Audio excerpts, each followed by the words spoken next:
Hello friends, नमस्कार। जय जगन्नाथ। मु मनोरमा रेसिपी रे आपण मानक स्वागत करुच्ची।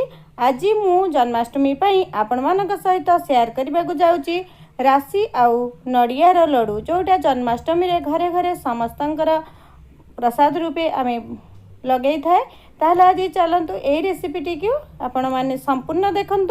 भल लगे गोटे लाइक शेयर और सब्सक्राइब करने जमार भी भूलु ना।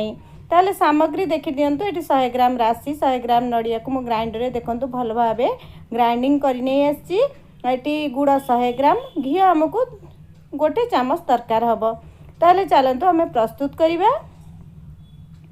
पैन टी को गरम कला परे आम ये राशि को मीडियम फ्लेम रे भाजीबा। एटी राशि को आम कलर चेंज हवा जाए भाजीबा नहीं। राशि को धीरे धीरे यहीपरि भाव में भाजतु। टिके टिके फुटी आसिले साउंड हम, आपण मैंने जानीपारे आपण राशिटी भल भाव भाजी जाइए। से समय मु नड़ियार कोरा को दे दूची। ये मोर गैस टी हाई फ्लेम पर थिला, सेथिपई मु अधा देई पर अधा देइथिली, कारण राशिटी पोड़ी जाइथांदा। सेथिपई एटी मु नड़िया और राशि की भल भाव देखंतु भाजी नेला परे नड़ियार कलर मध्य चेंज हो गलानी। आमे आकु गोटे पात्र रे काढ़ी नबा। गोटे पात्र रे काढ़ी नेला परे मु सेही पैन को गोटे सुखिला कपड़ा रे पोछि नहीं थिली। एटी मो गुड़ जो 100 ग्राम रखितेली ताकू दे देली। एटी 2 चामच पानी मु सेही गुड़ गिना को धोईकी दे देली। देकी आमे एठी गुड़ को मीडियम आंच रे मेल्ट हवा पई छाडी दबा। एठी गुड़ को आपण माने एही परि भाव रे लगातार चलांतु, नहले गुड़ मध्य तळे लागी जाई पारे। एटी गुड़टी मेल्ट होला परे देखंतु मु बेसी नुह गोटे चामच घी ऐड कली। घी ऐड कला परे गैस को मु मीडियम आंच पर आंचरे रखीची।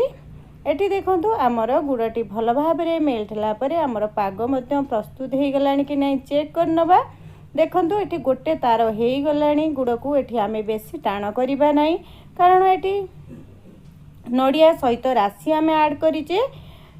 सेथिपई नड़िया को किछि समय आमे गुड़ पागरे मिसेया को पड़िबा। एटी देखंतु गुड़ और नड़िया को मु एही परि भाव में सिम कर दियंतु। गैस को पूरा लो फ्लेम रे एही भाव में मिसेई चलंतु।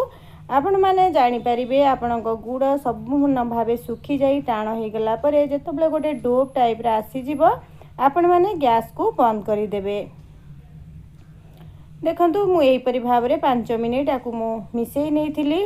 बिल्कुल स्लो आंच रे आपण माने गैस टी को रखंतु। देखंतु हाथ रे एंती किछि नै कि गोटे बॉल बनांतु। जदि आपणक बॉल टी प्रस्तुत हो जाउची ताले आपण की आपणकर एठी पाग मध्य प्रस्तुत हो सारिलानी। आकु गोटे प्लेट रे आमे ठंडा हवा पई किछि समय छाडी दबा। लड्डू टिकी आमे जतबले प्रस्तुत करिबा संपूर्ण भाबे ठंडा हवा पई छाड़िबा नै। टिके हल्का हल्का गरम थिबो सेही समय रे आमे लड्डू प्रस्तुत करिबा। देखंतु म आपण मानकु देखौतिली एठी मोर लड्डू टी भल भाबे प्रस्तुत हो सारिची। जतबले आपण माने लड्डू प्रस्तुत करिवे हाथ रे एमती घी टिके नै जिवे आ साइड साइड रो टिके टिके नड़िया और राशि रो मिश्रण को नहीं यही परि भाव रे लड्डू प्रस्तुत करिवे। आपण माने छोट बड़ आपणक अनुसार आपण माने प्रस्तुत करि परिबे। ताहले प्रसाद पई हमर एठी नड़िया और राशि रो लड्डू टी प्रस्तुत हो सारिची। आजिर रेसिपीटी जदि भल लगी थाए ताहले कमेंट बॉक्स जाई गोटे कमेंट दवा पई जमार भी भूलिबेनी। आपण माने निश्चय ट्राए करंतु। काली प्रसाद रूपे समस्त ठाकुरंग पाखरे भोग लगांतु। ताहले आजिर वीडियोटी मु एठी रखुची। नमस्कार, जय जगन्नाथ।